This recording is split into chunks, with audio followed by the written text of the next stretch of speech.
ആലപ്പുഴയിലെ തിളങ്ങുന്ന കായലുകളെപ്പറ്റി നിങ്ങൾ കേട്ടിട്ടുണ്ടാവും അല്ലേ? നമ്മൾ വിചാരിച്ചത് തെറ്റായിരുന്നു. അത് വെറും ഒരു പായലായിരുന്നില്ല. ഇന്നലെ രാത്രി കനത്ത മഴയിൽ കറണ്ട് പോയി. പക്ഷേ ജനലിന് പുറത്ത് കായലിൽ മാത്രം വിചിത്രമായൊരു വെളിച്ചമുണ്ടായിരുന്നു. വെള്ളത്തിനടിയിൽ നിന്നും ഒരു മൂളൽ കേൾക്കാൻ തുടങ്ങി.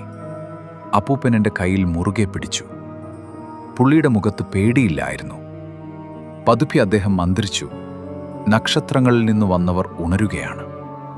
പെട്ടെന്ന് വെള്ളം വിറയ്ക്കാൻ തുടങ്ങി. ഞങ്ങളുടെ ബോട്ട് മുഴുവൻ കുലുങ്ങി.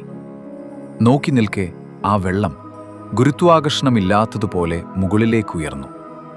തെങ്ങുകൾക്കും മുകളിലൂടെ ആകാശത്തേക്ക് പോകുന്ന ഒരു വലിയ പ്രകാശത്തൂണ്. അത് വെറും വെള്ളമായിരുന്നില്ല, ആകാശത്തേക്ക് ഒഴുകുന്ന ഒരു ഡാറ്റാ സ്ട്രീമായിരുന്നു അത്. അപ്പോൾ തന്നെ കേരളത്തിലെ എല്ലാ ഫോണുകളിലും ഒരേ അലേർട്ട് മെസ്സേജ് വന്നു, ഏതോ വിചിത്രമായ ഭാഷയിൽ. അതിൻ്റെ അർത്ഥം ഇതായിരുന്നു: ടെറാഫോമിംഗ് ഫേസ് 2 ആരംഭിച്ചിരിക്കുന്നു. നമ്മുടെ കായലുകൾ വെറുമൊരു വിനോദസഞ്ചാര കേന്ദ്രമല്ല, അതൊരു വലിയ ഒളിത്താവളമായിരുന്നു.